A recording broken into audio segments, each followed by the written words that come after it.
जाता है भारत में, जिसको आप मूल निवासी कह रहे हैं, जिसको आदिवासी करके समाज से अलग करने का प्रयास कर रहे हैं, यह षड्यंत्र 19वीं शताब्दी से चल रहा है।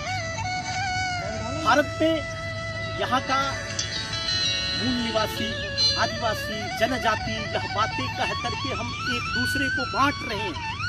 जिस प्रकार से भारत में तो कहा जाता है कि यह अरण्य यहाँ की संस्कृति थी, अरण्य संस्कृति की हम बात करते थे।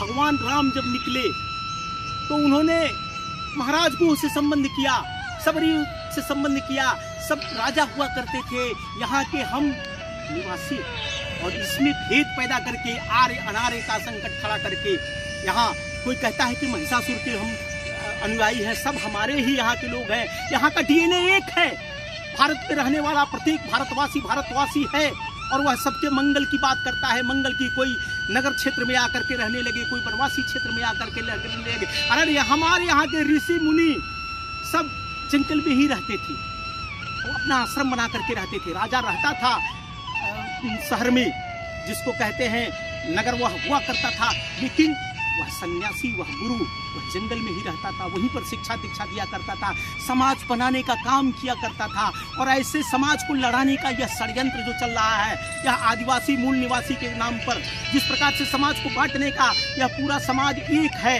और हम इस बात को स्वीकार नहीं करते हैं, क्योंकि समाज यहाँ जो झगड़ा लगाने वाले, इतिहास लिखने वाले इतिहासकार हैं, उन्होंने इस देश के साथ छल किया है, समाज को बांटने का षड्यंत्र किया है, और उसको यहाँ के लोग समझ नहीं पाए, बुद्धिजीवी समझ नहीं पाए, वह भी षड्यंत्र में शामिल है। इस नाते से मित्रों, हमारे यहाँ सबका डीएनए एक है, कहते हैं ना, और श्री राम वो सब कहते हैं, उसमें तमाम ऐसे विचारक भी हैं जिन्होंने कहा है कि भारतीय संविधान, हम तो कहते हैं कि हम सब लोग एक संतान हैं। यहाँ पर अगर डार्विन के भी सिद्धांत को मानते हैं, सब एक साथ रहने वाले लोग हैं। और जिस प्रकार से कोई यहाँ रह गया, एक माँ के पुत्र हैं, 4 रूप रंग के होते हैं, 4 प्रतिभा क्षमता के होते हैं, ऐसे भारत में यहाँ का आदिवासी समाज, यहाँ का वनवासी समाज, यहाँ का जनजाति समाज एक है। वह मूल धारा में उसका कैसे विकास हो, वह कैसे आगे बढ़े, इसके लिए प्रयास होने चाहिए, न कि उनको बांटने के षड्यंत्र जो हो रहे हैं वह षड्यंत्र सफल होने चाहिए।